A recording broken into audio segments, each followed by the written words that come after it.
ایک مرتبہ درود شریف پڑھ لیجیے، اللہم صلی علی سیدنا محمد وعلی آل سیدنا محمد بارک وسلم۔ سبحانک لا علم لنا الا ما علمتنا انک انت العلیم الحکیم، نحمدہ ونصلی علی رسولہ الکریم، اما بعد۔ فاعوذ باللہ من الشیطان الرجیم، بسم اللہ الرحمن الرحیم۔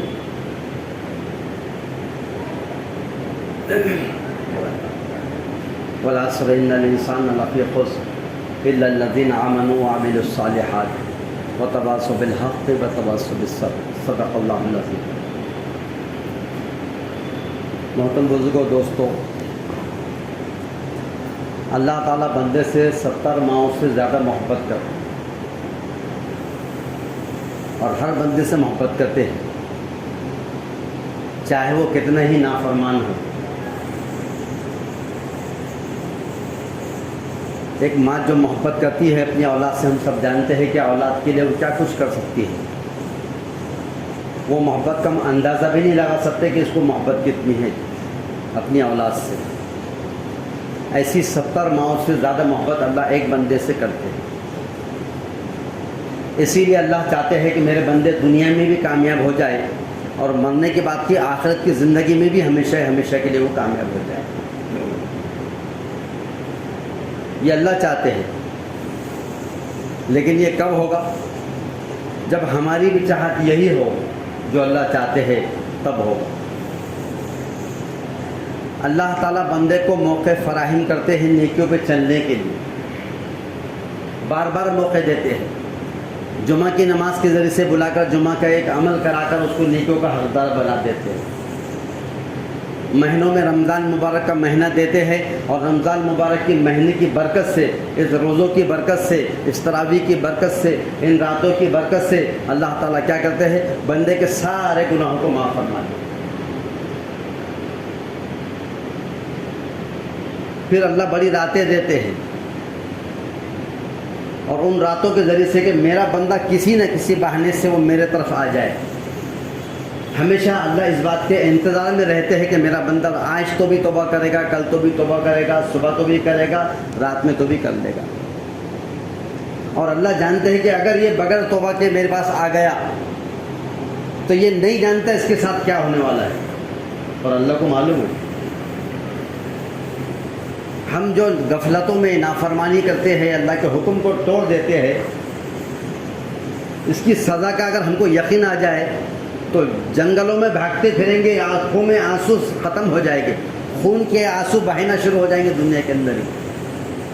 مارے غم کے کھانا پینا چھوڑ دیں گے، اپنے بالوں کو لوٹنا شروع کر دیں گے۔ اللہ یہ کتنا بڑا مسئلہ ہے آخرت کا، کتنا بڑا مسئلہ ہے قبر کا، کتنا بڑا حشر کا مسئلہ ہے، اور کتنی ساری گھاٹیاں آنے والی ہے، اور ہم اس سے بے فکر تھے۔ تیرا حکم جو تو ہم پر آ جاتا تھا، اذان ہو جاتی تھی، رمضان کا مہینہ آ جاتا تھا، روزے فرض ہو جاتے تھے، اور ہم اس کو غفلتوں سے چھوڑ دیتے تھے۔ اے اللہ، یہ ہم نے غفلتوں میں بہت بڑا اپنا نقصان کر دیے، اپنے آپ کو ہلاکت میں ڈال دیے۔ وہ اس وقت پچھتائے گا، لیکن اس وقت کا پچھتانا اس کے کام میں نہیں آئے گا۔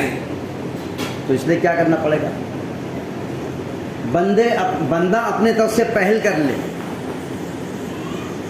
اور اللہ کی طرف وہ آ جائے، اپنی سابقہ زندگی سے توبہ کر لے کہ اللہ بہت گناہ کیا ہوں میں نے، اور بے انتہا اس کے باوجود بھی تو نے ہم پر احسانات کیا ہے۔ تو کرم فرما کر اور بہت سارے فضل فرما کر، بہت سارے احسانات کی بارش کر کر بھی تو نہیں تھکا، میں گناہ کر کے تھک گیا ہوں اللہ۔ اب اس گناہ سے میں سابقہ زندگی سے توبہ چاہتا ہوں، آج تیرے سامنے آیا ہوں اور اس بات کی نیت کرتا ہوں کہ اللہ میرے تمام گناہوں کو تو معاف کر دے، آج کے بعد مجھے سابقہ زندگی کے اندر کوئی بھی گناہ جو میں نے کیے ہیں آئندہ نہیں دیکھے۔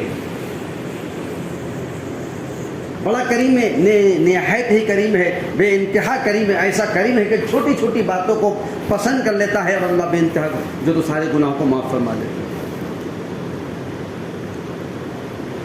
تو کہنے کا مطلب یہ ہے کہ جو رمضان مبارک کا مہینہ اللہ نے دیا ہے، اس مہینے کے ہم نے الحمدللہ ابھی تک 26 روزے مکمل کر لیے الحمدللہ، آج کا 27واں روزہ ہے۔ تو اب اس رمضان کے ختم ہونے کی طرف ہم چل رہے ہیں۔ ختم ہو رہا کہ شروع ہو رہا مہینہ؟ ختم ہو رہا. یہ تو ان لوگوں کا ختم ہوا جو حافظ قرآن تھے، جن کی ذمہ داری تھی آپ لوگوں کو قرآن پاک سنانے کی، وہ ان کا ختم ہو گیا. ہمارا ختم نہیں ہوا، ابھی ہمارا شروع ہو رہا ہے. ہم سوچیں کہ رمضان آ بھی گئے، چلے بھی گئے، 27 ہو گئے، اب کیا 2 رکھے تو تیسرے دن چاند کو گھڑی گھڑی دیکھتے بیٹھیں گے. یہ دکھا کیا رے؟ دکھا کیا؟ خدا دکھا کیا تمہاری طرف؟ 2 میں ہی ڈھونڈیں گے، تیسرے تو نہیں. دوسرے میں 2 ہوئے کے بولیں گے کیا ہوا بھائی؟ نہیں کیا جان لو اللہ کی مرضی ہوں گی اور بڑھا رہے ہوں گے. اور اندر سے کیا ہوا؟ دکھ جانا تھا اچانک. کیا ہے؟ اتنی کمزوری ہے، اتنی بے بسی ہے، پر گناہوں کی ضرورت تو بے انتہا ہے. تو ختم ہو رہا ہمارا نہیں، ان کا جنہوں نے کلام پاک سنانے کی ذمہ داری لی تھی. آپ کو 1 مہینہ آپ کو کلام پاک سنایا ہے انہوں نے. تو جن حفاظ کرام نے کلام پاک تراویح میں سنایا ہے ان کا ختم ہوا سنانے کا، لیکن ہمارا ختم نہیں ہوا سننے کا، ہمارا ختم نہیں ہوا ہے پڑھنے کا، ہمارا ختم نہیں ہوا ہے اس کے اوپر عمل کرنے کا. اب تو شروع ہوا ہے. جب یہ نیت کریں گے ہم کہ اللہ یہ قرآن پاک میرے لیے ہے، یہ میرے ہدایت کا سرچشمہ ہے، اسی کے ذریعے مجھے راہ نجات ملنے والی ہے، اسی کے ذریعے سے مجھے کامیابی ملنے والی ہے، اسی کے ذریعے سے میں جنت میں جانے والا ہے، اب اس کے بغیر میں نہیں رہ سکتا ہوں. اور اپنے اس قرآن کریم کو اپنا رات دن کا جو ہے تو مشغلہ بنا لے. بستر سے اٹھو تو پہلے کیا مانگے؟ قرآن پاک کہاں ہے؟ نماز کو اٹھو تو پہلے قرآن، بستر پہ اٹھے تو بستر پہ لیٹتے جا رہے تو پہلے قرآن پاک کہاں ہے؟ قرآن پاک. اور ہم کیا ڈھونڈتے؟ بستر میں سوتے وقت میں موبائل، اور جیسے اٹھے تو پہلے کیا ڈھونڈتے؟ اٹھتے وقت میں موبائل کدھر ہے میرا؟ ایسا بولے کہ رات دن موبائل پہ تلاوت کر کر کے تھک گیا اور کئی ہزاروں قرآن پاک ختم ہو گئے موبائل پہ. ایسا سمجھ تم ہم کیا پڑھیں گے تو سہولت ہے یہ کہ اگر وہاں نہیں پڑھ سکتے یہاں بھی پڑھ سکتے، سہولت ہے یہ. ایک اللہ والوں کا انتقال ہونے لگا، ان کی بہن رونے لگی تو اپنے بہن سے کہا اے بہن رو مت، یہ رونے کی بات نہیں ہے، میں نے اس گھر کے کونے کے اندر 12,000 قرآن پاک ختم کیے. کتنے ہے آج کے کوئی ایسا مرد مجاہد آج کے دور کے اندر جو 12,000 قرآن ختم کر دے؟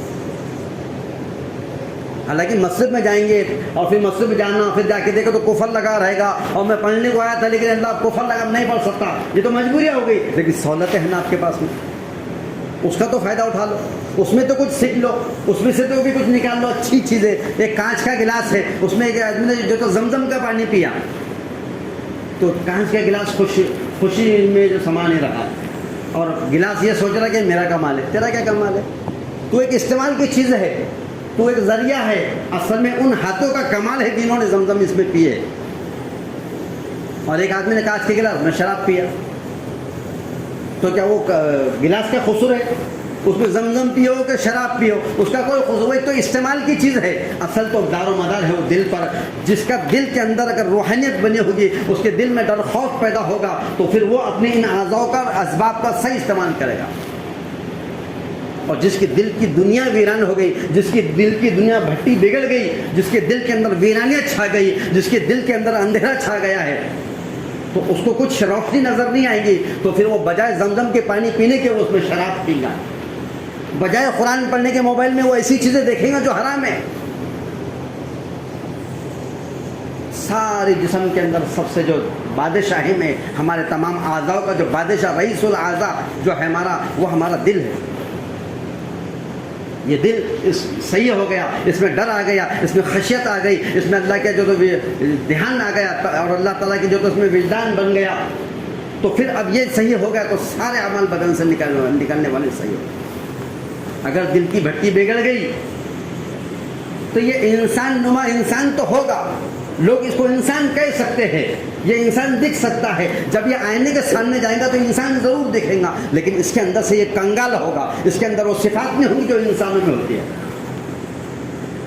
یہ انسان کی شکل ضرور دیکھیں گی، جانور کو اور انسان کو بازو میں کھڑا کر تو فرق واضح ہو جائے گا، یہ انسان یہ جانور ہے، لیکن اس کی صفات کے اعتبار سے، اس کے اندر کی خوبیوں کے اعتبار سے یہ انسان نہیں ہوگا. انسان نما تو ہو سکتا ہے، یہ انسان نہیں ہوگا، کیونکہ اندر کی بھٹی بگڑ گئی. پھر یہ دھوکہ دینے میں ڈرے گا نہیں، یہ جھوٹ بولنے میں ڈرے گا نہیں، کسی کی جان لینے میں ختم کرنے میں ڈرے گا نہیں، خود اپنی جان کو بھی مارنے کو ختم کرنے کو بھی ڈرے گا.